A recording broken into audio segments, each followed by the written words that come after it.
The harder you grind, the bigger your dream. The harder you grind, the bigger your dream. The harder you grind, the bigger your dream. I said the harder you grind, the bigger your dream. I said you're up and I'm up. Y'all now tuned into the Grind Hard Dream Big Show. Harder you grind, the bigger you dream. I got a special guest in the building. Go ahead and introduce yourself to the people, man. My name is Gerald Williams. I am the founder and CEO of the Now Foundation, No Opportunity Wasted. We're a nonprofit that provides opportunities and resources to the community. How you feeling today, man? I'm feeling good, man. I'm excited. How you feeling? I'm good, man. Win the day, right? That's what you say, right? That's the Win the motto. day. Okay. So, how did like your childhood, like your background, where you were born, where you were raised, like let the people know about that. Oh, I was born and raised in Riverdale, Maryland. I grew up in a single family home, one level, both parents. Parents been married for 34 years. So I grew up, in a good background, good setting. Came from a lovable family. My parents always provided and helped the community. The doors was always open for people, and it hasn't changed as I grew up. So that's a little bit of the backstory. That's what's up. That's what's up. So, like, did you have any like favorite hobbies like coming up? Yeah, I was always into sports. My parents always kept us active throughout the year, so they made sacrifices for us to do what we had to do. For sure, for sure. So, as far as Prince George's County and being from here, like the things that you've seen like when you were little to now, like how would you describe it? Like from the outside looking at. Things have transitioned tremendously from as a kid to now. A lot more resources. Everything is hands-on. You have your phone in your hand 24/7, so everything is easy access now. As of growing up, might have to get the Sunday newspaper to even find out what's coming on TV. Yeah, no, for real. I remember that. So things have changed tremendously For in sure. that aspect. Yeah, and the rec centers too. Like I remember, like back then we had the rec centers. People would go there, play basketball or whatever, or like tutoring and things like that. See, in Riverdale we never had a rec center, so that's why I had to transition to Ladiesburg. That was our closest rec center. Riverdale never had a community center. We still do not have a community center. That is interesting. Hopefully, in a few years we can work on doing that and bringing that to the community. So I did not know that. You just really dropped some information on me. I did not know that. I thought that they always had one. I thought like every city in the area had one. He said, nah. So the transition from Riverdale to Ladiesburg, I know it's not too far, but how was that transition for you? The transition was smooth, honestly. It's a highway, east-west highway that separates most of that, so it wasn't a bad transition. You've seen them kids growing up. We played together at the Ladiesburg Rec Center growing up, so the transition wasn't bad. Got you. So like Williamsburg to like the outside, how would you like explain that? Like if I'm not from here and like I just drive past and I'm like looking at Williamsburg, like what could I see from the outside? Honestly, it's really community based neighborhood. Honestly, in that aspect, everything is community based. Everyone knows each other. It's really like a big family. I don't see too many people that has moved out of the Blanesburg, Riverdale area. Them same people that have been living in those same houses or apartments are the same ones that are still here to this day. That's foundation right there. Yeah. For sure. So being in Bladensburg, I'm assuming that this is really like a place that you could call home. How did you embrace it, or how did like the community embrace you? Yeah, it was more so the community embraced me, and like I tell kids that we mentor and come through our program with the Now Foundation, just emphasize to them, don't be a product of your community, let the community be a product of you. Just because you see something in the community, that doesn't mean that you have to follow that same path. For sure. Could I sign up for that? I just want to know, could I sign up for that? Because like, I feel like now it's like, as you get older, and it's like, okay, the things that I should have took advantage of, I didn't take advantage of, but now I'm in position to actually create those opportunities. And I think that, it is very, very important, because when we talk about environment and atmosphere, I don't know how you feel about it, but in our community, in our culture, ethnicity and everything, like we watch movies, we see things, and we get influenced. So like environment versus atmosphere, like how did you deal with that? I know that's heavy, right? But like how did you deal with that? Because I feel like, like I said, environment is like everything you see, and then like atmosphere is like would you create? So like, how would you? So environment wise, it's five siblings. So I think the environment wise in the household helped me with the atmosphere in the neighborhood.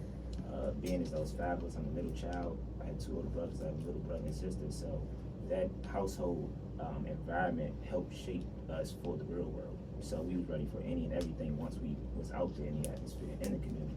For sure, we was ready for for sure. anything. And that's good though, because like I said, I think just like the mindset, like you said, I think you knew what it was. Everybody had a role. Everybody played a position, and being family oriented is extremely important.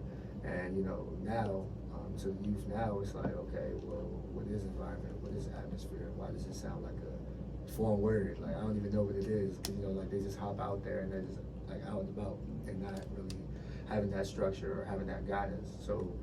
Did you have to deal with that, of course, in your school life and personal life as well, like just trying to find a balance? Always, even as an adult, you're still trying to find that balance. You're trying to find that middle ground, and that's a part of learning. Never stop learning, because once you stop learning, that's when you become arrogant. So never stop learning. You never can know too much. Keep people around you that'll help you build and keep growing as a person. You never know everything. You're never gonna have the answers to everything. For sure. So the name, right? Like I was like, all right, bet I'm on social media, and I'm like, okay, I'm scrolling through, and like no opportunities wasted. And I know that we met, at the Salvation Army. Shout outs to Cordell.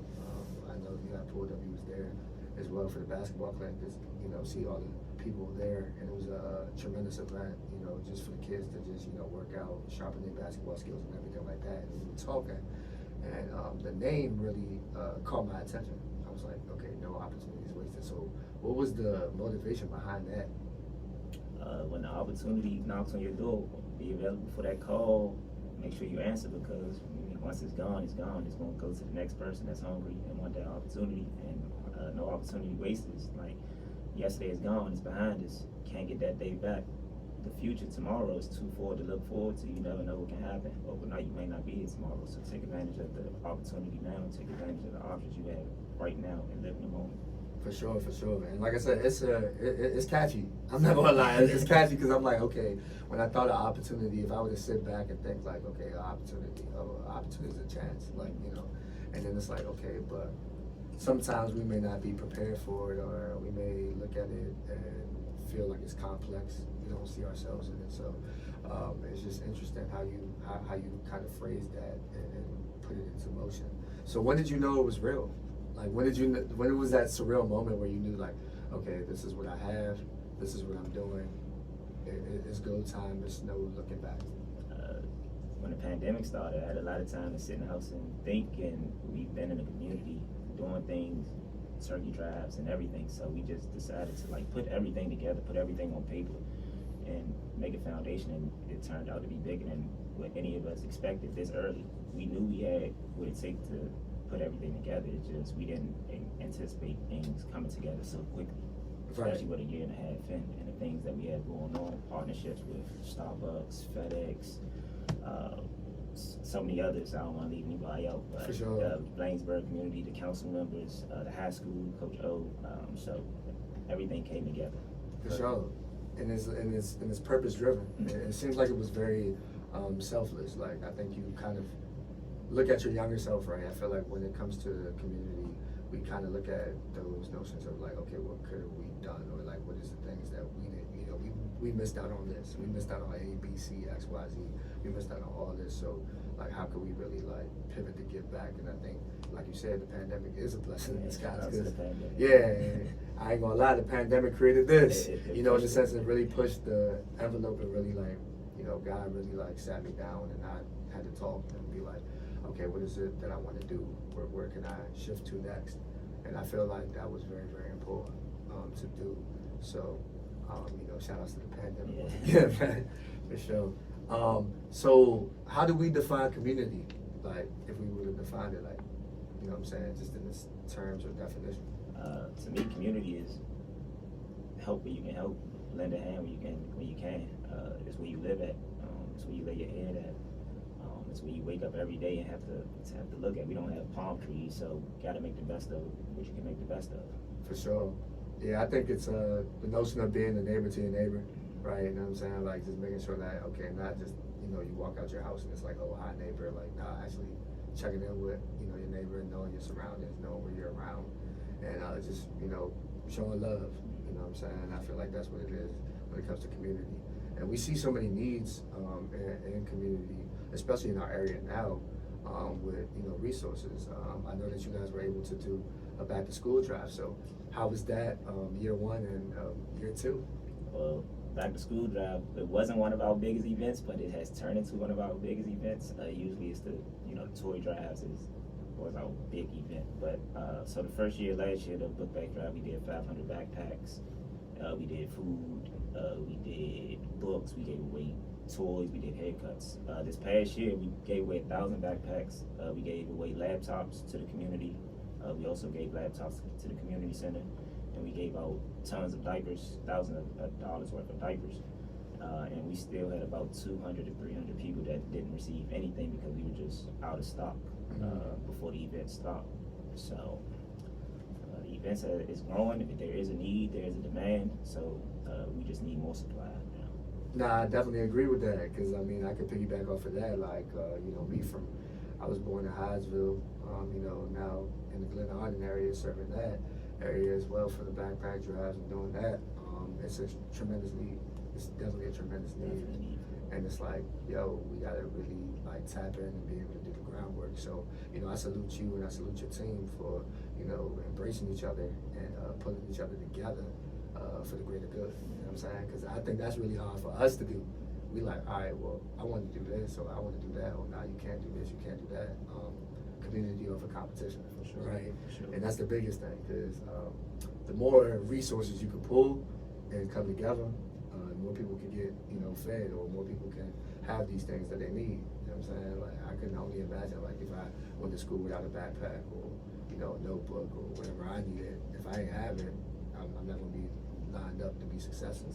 So now it's like, now, they need this, they need the tools to be successful. And it starts with the notebook, it starts with the book bag, it starts with the pencil, like the basics, the foundation. Things that you think is basic and small can go a long way. For sure. Absolutely. So as far as just like your role and everything that's transpired, I know that mental health is a big thing, right? And how we deal with it, like what we feed our minds and things like that. So how is that process for you currently? Well, currently I'm in therapy, so I'm doing well now, but this past year I don't think a lot of people could have got through what I went through. I had 3 deaths in a span of 7 months. My aunt passed away, then as we were planning that funeral, my grandma passed away a few weeks later, and then the icing on the cake was a few months after that, my dad had passed away. So it was just a lot of things happening at once. And then I lost my faith, I lost myself. I just wasn't the same person. And then I found out that I have an enlarged heart on my left side. So now I'm dealing with that on top of everything that's going on. Felt like the world was just crashing down on me. And I felt hopeless, I felt in pain. As a black man, it's hard to be vulnerable, but now I can speak on it. But it's hard to be vulnerable. I didn't feel like I had a safe space to go to speak to anyone about it. So I was depressed. I fell into a depressed mode. I just felt like the walls were just closing in on me day by day. So yeah, that's what it was. Yeah, that's heavy. So with that being said, so have you ever seen anyone like lose their breath and a loved one die in front of you?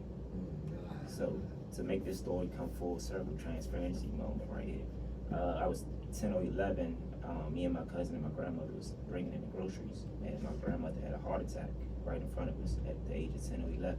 So we actually seen her take her last breath at that moment. And back in the day, 20 years ago, mental health and everything wasn't a big deal. So we went to school the very next day like nothing happened. Like no one checked on us or anything like that. So fast forward 20 years later, my dad just passed away. So when I got that phone call, I wasn't there physically, but when I got that phone call that he had passed away, it triggered my mind and put me back into that 11-year-old mind frame and space. So that's what made me go into that dark space in that depressed moment. So if I would have had the therapy and the help back then, I wouldn't have probably been in that depressed state at 20 years later. Right. So now the therapy has helped me bring everything together, and I'm able to speak on it, and I just hope like my testimony can help the next person like speak on what they're going through and don't keep it in for 20 years. Yeah, that's heavy right there, man. That's heavy, man. I've been through trials and tribulations as well, like, you know what I'm saying, losing my grandfather, you know what I'm saying, my grandmother, and things like that. So I can only imagine, and I lost him at a young age too. So it was just like, you know, it was just a lot going on. You know what I'm saying, my high school years. So I felt also like with mental health and like neglecting it, like, you know, I neglected it for a long period of time. I never looked at it like, okay, nothing was wrong with me. I'm good. I'm okay. Like, what is this or what is that or whatever. But I had to really like face the music. And as much as you know, do and you progress, you're gonna feel lonely. Yeah. You're gonna feel like you're alone and like, why is this happening to me? You know, I'm losing people left and right, or people not seeing things the way I see them, and you get angry, you get frustrated, you feed your pride, you feed your ego. There's so many things. So I think now, you know, therapy should be normalized, or just even conversations like this and what we're having right now, because we don't have them. You know what I'm saying? Like, everybody else has them but us. Or it's just we have to find a healthy medium. You know what I'm saying? Like, you can't just be off the, okay, what's the score of the game? You know what I'm saying? Oh yeah, well, you went to go get those Jordans, or this, that, and the third. Like, it got to be deeper than that.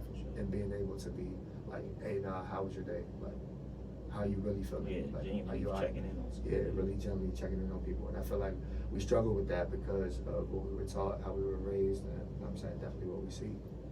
And I know that was hard for me. Yeah. You know what I'm saying? So you have a testimony, you know what I'm saying? Because you've been through a test. And so do I, because you know what I'm saying, we all been through tests. That's how I look at it. So even dealing with it now, like, what would you tell your younger self? You know what I'm saying? I know that you kind of like broke it down in a sense, but like that one thing you felt like, all right, I struggle with this so much. What could I really tell like the younger me? Well, according to the mental health part, yeah. Well, it was kind of hard because I didn't know what I do now back then, and these resources wasn't available. So, I mean, try to speak to someone. That's the biggest thing. Try to speak to someone, even if it's a counselor at school or it's a family member. Just try to speak to someone, get it out. Someone can help you. And there's so many resources nowadays. Man, just get it out now. Just get it off your chest. For sure. No, I agree. I think that, you know, we just gotta seek help. Like, we don't have all the answers, but it's good to ask questions. You know what I'm saying? It's good to be concerned. It's good to be, you know, I guess, woke, how they say, right? Because you want to question things and stuff like that. There's nothing wrong with, you know, asking for help. And I think we neglect it so much because it's like, oh, nah, why you asking for help? Like, nah, keep your chin up, gangster. You know it's going to be, you know what I'm saying? It's going to be easy. You're going to be all right. You know what I'm saying? Hang in there, soldier. Like, we heard that so many times, and I'm not saying it's a bad thing, but it's like, okay, well, what else is there to do? What else could I do? Why do I feel, you know what I'm saying, defeated? You know what I'm saying? Through words, through actions, or whatever it is. Because now it's like, okay, affirmations. I feel like affirmations is a new thing now. You know what I'm saying? Because we're like, wait, affirmations. And it's like how you talk to yourself is important. And I'm just now realizing that as an adult, right? Like how you talk to yourself, what you can do, what you're supposed to say, and things like that. So like, just always thinking positive. Because I have a big heart, you have a big heart, I can tell.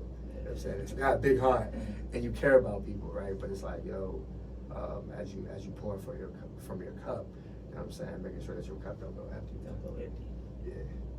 That's the big thing. And energy is expensive, man. You got to make sure you got enough to pay yourself to at the end of the day. As much as we do for each other and in the community as advocates and community leaders, you got to have something in that bank to pay yourself at the end of the day. Nah, I agree 100%. I needed to hear that, like literally in like this moment right now in this time, because I think that sometimes we forget that. You know what I'm saying? We get so caught up in the work that we neglect ourselves at times because we're like, nah, you know what, so-and-so need me, or, you know, I need to be here. And sometimes we are physically in spaces, but not mentally there.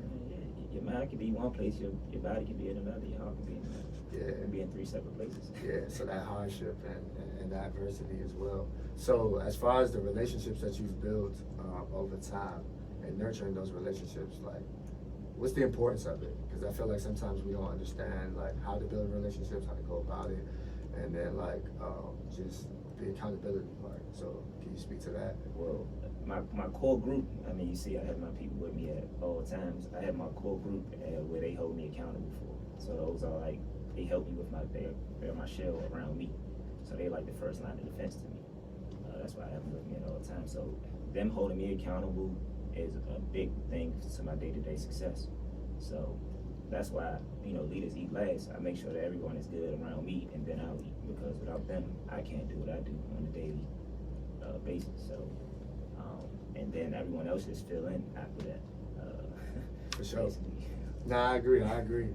See, me, like I said, it's a step ahead. I don't need, you know what I'm saying? This one person. Yeah. You know what I'm saying? So I look at it like wearing so many hats. I don't want to stress myself out or things like that. So I can only imagine, like, what it could be like if it was Dolo, right? But it's not that. And the fact that you have like-minded individuals around you that's going to hold you accountable, because it's like, okay, I'm gonna be corrected when I'm wrong. If I feel like it's a good idea, I'll bring the idea to the table. But to have that constructive criticism, but also being open to listen to it, as opposed to being like, all right, nah, like, I don't know what you're talking about. That type of notion, I feel like that's a healthy thing, that you have accountable partners, because I feel like we all need one. You know what I'm saying? We all need one in some shape or form. You know what I'm saying? So yeah, kudos to you off that. So of course the curfew was in effect for the county, and it was alarming. Of course, like last month was definitely alarming for the whole DMV area, not only in PG but DC as well. So with the curfew going into effect, how did you feel about that personally? As far as the curfew, I mean, it's needed, especially to help slow things down right now. It's just at a rapid rate right now. A lot of things happening, especially with the gun violence and things like that. And the way social media is, everyone has everything at the palm of their hands. So it's a mindset thing as well. So with the youth continually seeing things happen in the community, eventually it's going to mess their mind. You can be the best person in the world, but if you continue to see violence, you continue to see negative things, that will impact your mind. And that is the gift and the curse of having everything at the palm of your hands with iPhones and things like that. Nah, for sure. I think that now it's like so much access, like they can't really separate the two. They can't. You know what I'm saying? Like you got millennials, you got Gen Z, Generation Alpha. Like this is the generation that it's called now. I had to figure that out. I'm reading this book called Metaverse, so like it kind of like taught me about it a little bit. But it's interesting because like all the technology is like hands off of them. So it's like, for us just to like piggyback and just how we came up was like, all right, bet, like we seen MySpace, then it's like, oh, here's Facebook, oh, here's Twitter, then it's like there's Instagram, then it's like TikTok, Snapchat, all the other apps. They literally came in with a whole entire wave where it's like, I don't know where to go. Yeah. I'm gonna just go ahead and do this, then I'm gonna do this, then I'm gonna do this. And I feel like they had so many options so early that they couldn't really find their initial place.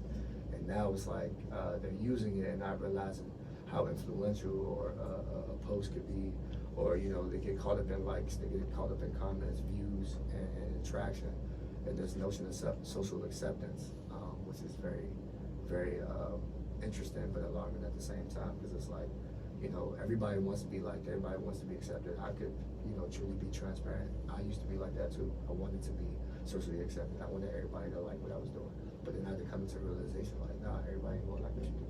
You gotta be cool with that. Yeah. You know what I'm saying? You gotta be cool with that, regardless of what it is. So with the social media, like, do you feel like it's taking a turn for the better, or you think it's taking a turn for the worse? I think it's doing what it's supposed to do. It's a lot of information, and as adults, as youth, as whoever's using that social media platform, it's a lot of wrong information, it's a lot of correct information. It's, different sides to every story. It's just that now we have to do how we using that information, how we understanding that information, how we applying that information to our day-to-day life. Right. So that's what I think we need to start doing now with the information we're receiving. Got you. Yeah, knowledge is nothing without application. Exactly. I definitely agree with you on that. Did you have any people that like influence you in the sense where it was like, okay, cool, like not necessarily I want to be this person, but like I like how this person is, kind of moving or like embedded. Like, did you have any influences when you came up? Well, I also took the opposite approach of that. I seen the people that was around me growing up, as I was growing up, and instead of looking up to them, I took what they were doing wrong or incorrect, and when I got into a space where I was able to be my own person, I was able to apply those wrong things and correct those, so I won't make those same mistakes. For sure. So, in a sense, yes and no at the same time. Got you. Nah, I feel you. I think influence is definitely big. I'm heavy on family, heavily on God for sure. God first, family second, support system for sure. And I think that, you know, it's good to have that foundation. When I look at, you know, some of the moguls that we all know and love, like, you know, people like the Nipsey Hussles, people like the, you know, Kobe Bryant's, the Mamba mentality, things like that really resonate with me as well. But I look at it, you know, like kind of what you were saying, you know, you can look around and see where, you know, people were moving wrong. And then you're like, all right, well, I'm not going to put myself in that position because I've learned that, learned from my mistake. And then, okay, surround myself with, you know, positive energy and the vibes and stuff like that. So I feel like that's definitely important. Did you have any, like, favorite childhood movies or, like, movies that you, like, love watching and don't get tired of? Yeah, I mean, you know, Mighty Ducks and, you know, Three Ninjas and stuff. Like I said, we were 5 of us growing up, so just the family-oriented movies like Mighty Ducks or Three Ninjas with their brothers and dressed up as them characters during Halloween time. So probably those 2 movies growing up as a kid. That's what's up. I think we all got childhood movies, man. I'd definitely say mine is like definitely Aladdin, for sure. Only reason being is because like I felt like just imagining it, always putting myself in a different place. Like every day you would just be like, oh yeah, well I'm thinking about this, I'm thinking about this place, and the magic carpet to me was just like a dope vibe, and of course you know Aladdin being Aladdin, having the swag, whatever. And then I think Lion King was dope too, because Lion King I felt like that brings out the, I guess, inner leader in you. If I make it, like, if that makes sense, because like when you watch it now, and I'll still watch these movies even as an adult. Like, all right, if I'm still do this, I'm still do that. I see that inner leader in it, and it's like, yo, it pays dividends in a big way. So as far as like the culture and the state of it now, how do you feel about like influence, and what would you say to a youth right now, or someone that's trying to find their way and may feel lost, may feel confused, may feel down, may feel out? Like, what would you tell that person? There was a couple of things you touched on right there. But for one, like, I know social media play a big influence. You don't need to be a professional athlete. You don't need to be a comedian. You don't need to have millions of dollars to make an impact. So I would like to tell a lot of people, just, you know, inspire before you expire. You never know when your time is going to be here. So just try to find a way to make a difference while you can. And eventually, like, you know, the storm's going to happen. There's no way around it. It's either you can take the boxing gear off and go with the storm, or, you know, the storm won't pass. Like, bad times don't last forever. So just, you know, stay the course. At the end of the day, things will work itself out. No, I definitely agree. I think it's just more so like, just know that you're valuable.